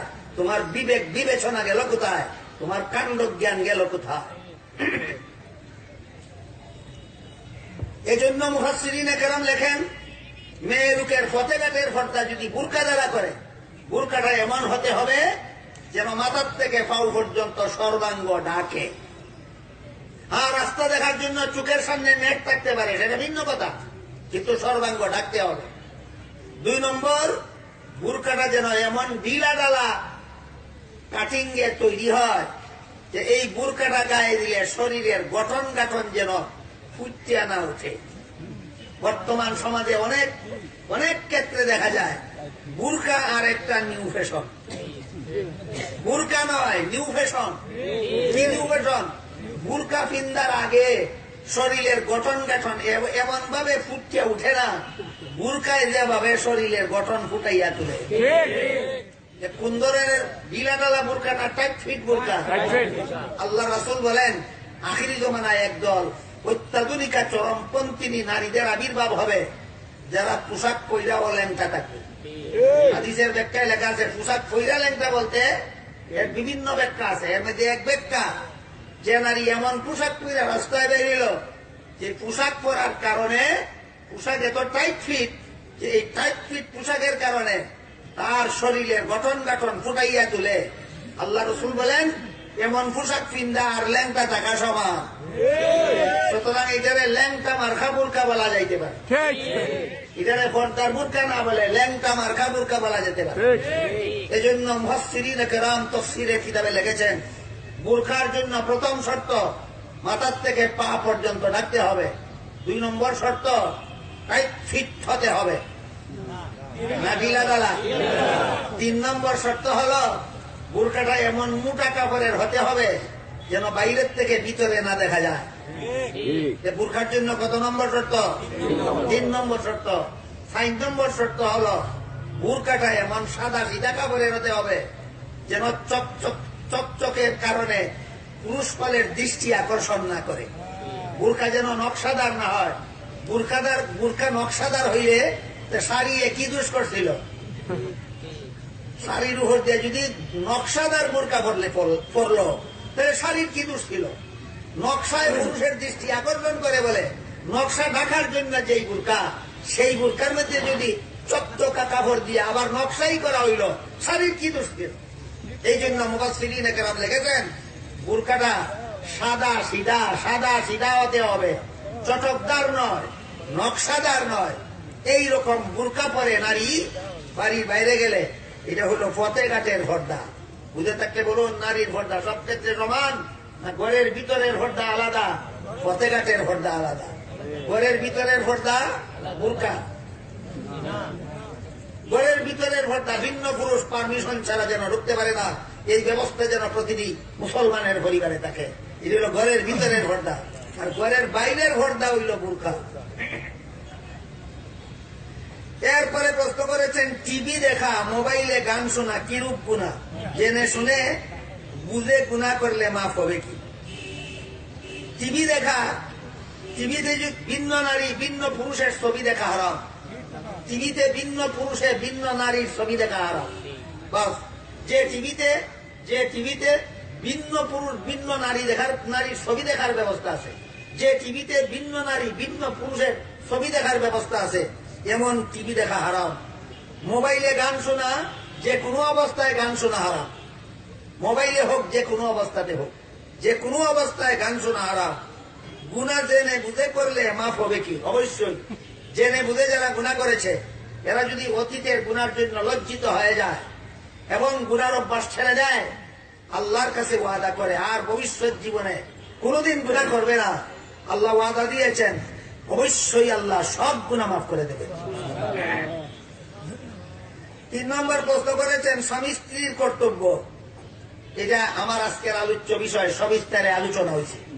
স্বামী স্ত্রীর কর্তব্য আজকের আলোচ্য বিষয় ছিল, সবিস্তারে আলোচনা হয়েছে। স্বামী অবৈধ হলে স্ত্রীর করণীয় কি, এটাও আলোচনার ভিতর দিয়ে চলে গেছে। স্বামী যদি অবিচার করে তবুও বিচারের ব্যবস্থা আছে, স্ত্রী যদি অবিচার করে তবুও শরীয়তে তার বিচারের ব্যবস্থা আছে। মহিলা ও পুরুষরা কি আল্লাহকে পাওয়ার জন্য বাড়ি ছেড়ে চলে গিয়ে বৈরাগী হওয়া যায়? হাদিস শরীফে আল্লাহ রাসূল বলেন, লা রাহবানিয়াতা ফিল ইসলাম, ইসলাম ধর্মে বৈরাগী হওয়ার কোনো ব্যবস্থা নাই। বাড়িঘর ছেড়ে দিয়ে সংসার বর্জন করে ধর্ম পালনের ব্যবস্থা ইসলামে নাই। মোবাইল ফোনে অপরিচিত লোকের সাথে কথা বলা যায় আছে কিনা? মোবাইল ফোনে মেয়ে লোকেরা অপরিচিত পুরুষের সাথে, মোবাইল ফোনে পুরুষেরা অপরিচিত নারী লোকের সাথে কথা বলার কারণে কি পরিমাণ কেলেঙ্কারি সমাজে চলছে, এটা যারা জানে এরা জায়েজ আছে কিনা হায়া লজ্জা থাকলে এই প্রশ্ন করতে পারে। আল্লাহর হুকুম বাদ দিয়ে যারা নিজেদের হুকুম কায়েম করে তারা কি মুসলমান? এক কথায় জবাব দেওয়ার উপায় নাই। তফসিরের কিতাবে লেখে, নিজের ব্যাখ্যা আছে, কেউ যদি আল্লাহর হুকুম বাদ দিয়ে নিজের হুকুম চালু করে আর বলে যে আল্লাহর হুকুম ছাড়া শান্তি নাই, কিন্তু আমি আমার স্বার্থের কারণে আল্লাহর হুকুম বাদ দিয়া নিজের হুকুম চালু করলাম, তাহলে কাফের হবে না, পাপিষ্ট হবে। আর কেউ যদি বলে আল্লাহর হুকুমে শান্তি নাই, আমার হুকুমে শান্তি, নিশ্চিত কাফের। পরিষ্কার হইল কিনা? আল্লাহ আপনাদের আমাদের সবাইকে এই সমস্ত বিষয় জেনে জীবনে আমল করার, পালন করার তৌফিক দান করুন। মাথায় কাপড় না দিয়ে উযু করা জায়েজ হবে কিনা? উযু করার পর যদি হাঁটুর উপর কাপড় উঠে মাথার কাপড় পরে যায় এবং দূরে হাসি দেওয়া হয়, তবে উযু থাকে কিনা? এই যে কাজগুলির কথা বলা হয়েছে, মাথায় কাপড় না দেওয়া, হাঁটুর উপর কাপড় উঠা, জুড়ে হাসা মেয়ে লোকের জন্য, এগুলি গুনার কাজ, কিন্তু উযুর সাথে কোনো সম্পর্ক নাই। উযুর সাথে কোনো সম্পর্ক নাই। উযু করার সময় যদি মাথায় কাপড় থাকে না, মাথায় কাপড় না থাকা অবস্থায় কোনো পুরুষে দেখে, তার গুনাহ হবে, কিন্তু উযু হয়ে যাবে। তেমনি ভাবে কোনো পুরুষে উযু করার সময় হাঁটুর উপর কাপড় উঠে গেলে যদি ভিন্ন পুরুষে দেখে, এই কারণে গুনাহ হবে আলাদা, কিন্তু উযু হয়ে যাবে। বুঝে থাকতে বলুন, প্রশ্নে উল্লেখিত বিষয়গুলির সম্পর্ক উযুর সাথে না গুনার সাথে? এই কাজগুলি করলে গুনাহ হয়, কিন্তু উযু নষ্ট হয় না। কাজেই আমরা উযুও করবো, গুনার থেকেও বেঁচে থাকবো। উযুও করবো, মাথায় কাপড়ও দিয়ে রাখবো, উযুও করবো, হাঁটু ঢেকেও রাখবো, উযুও করবো, অট্ট হাসি হাসবো না। এইটাই হলো।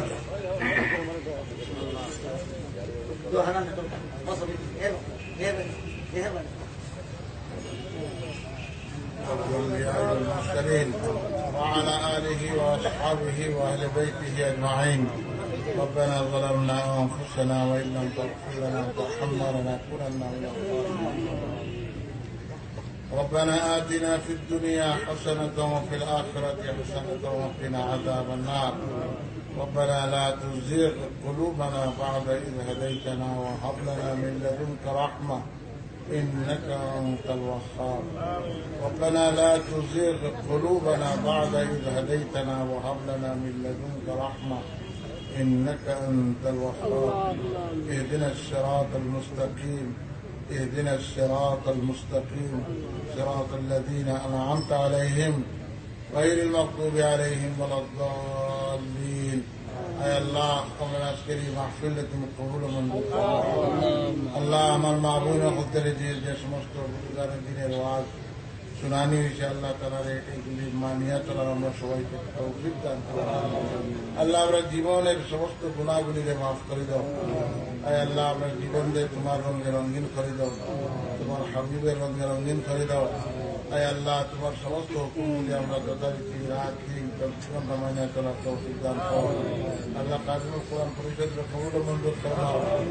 আয় আল্লাহ কাজিমুল কোরআনের সমস্ত জরুরিয়াতকে তোমার গাইবে খাজানা থেকে পুরা ফরমাও। আয় আল্লাহ বাংলাদেশের মধ্যে তুমি আমান আতা ফরমাও। আয় আল্লাহ রহমত নাজিল ফরমাও। ইজরা ফাসাদ থেকে বাংলাদেশ সহ সমস্ত মুসলিম উম্মার হেফাজত ফরমাও। রব্বানা আলাইকা তাওয়াক্কালনা ওয়া ইলাইকা আনাবনা ওয়া ইলাইকাল মাসির। আল্লাহ আমরা জানা অজানা সমস্ত বিমারে হলে তোমার তার শিবার আল্লাহ যে সমস্ত মা বোনরা ওয়াজ শোনার জন্য আইসেন আল্লাহ তারা দিনের মধ্যে হিম্মত আতা ফরমাও। আল্লাহ এই ওয়াজগুলি যে তারা আমরা সকলের জীবনে বাস্তবায়িত করার তৌফিক দান করুন। সাল্লাল্লাহু তাআলা আলা খাইরি খালকিহি মুহাম্মাদ ওয়া আলিহি ওয়া আসহাবিহি আজমাইন। আমিন।